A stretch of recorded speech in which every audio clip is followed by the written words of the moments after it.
கேக்கு set பண்ணுறதுக்காக வல்லவிலை தான் போயிட்டுருக்கோம். நானும் பிரெயின் லாரா தம்பியும் தான் போயிட்டுருக்கோம்.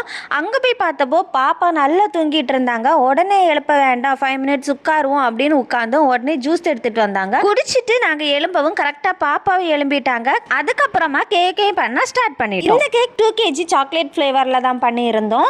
பட்டர்ஃப்ளை தீமில் தான் கேட்டிருந்தாங்க. கூடவே ஃப்ளார்ஸ், ஃபாட்ஸ், பால்ஸ், பட்டர்ஃப்ளைஸ் எல்லாமே வச்சு சூப்பராக இந்த கேக்கை வந்து பண்ணிட்டு இருந்தோம். குட்டீஸ் எல்லாருமே வந்து பார்த்துட்டே நின்னாங்க. கடைசியாக ஹாப்பி பர்த்டே டாப்பரும் வச்சு, ஒன்னுங்கிற டாப்பரும் வச்சு, நேமும் வச்சு சூப்பராக இந்த கேக்கை வந்து ஃபினிஷ் பண்ணிட்டோம். கேக்கு பார்க்கவே சூப்பராக இருந்தது. நம்ம பர்த்டே பேபியும் கேக் பக்கத்தில் உட்கார வச்சாங்க. சூப்பராக இருந்தது. ட்ரெஸ்ஸுக்கு மேட்சாக கேக்கும் சூப்பராக இருந்தது. எப்படியும் கொஞ்சம் நேரம் வெயிட் பண்ண வேண்டியது வருமே. இந்த டைமில் நம்ம போய் பீச் பார்க்கலாம் அப்படின்னு சொல்லிட்டு நாங்கள் கிளம்பினோம். கால் நினைக்கலான்னு நானும் ஆசையாக போயிருந்தேன். போய் பார்த்தா ரொம்ப பெரிய அலையெல்லாம் வந்துட்டு இருந்து எனக்கே பயமாக இருந்தது.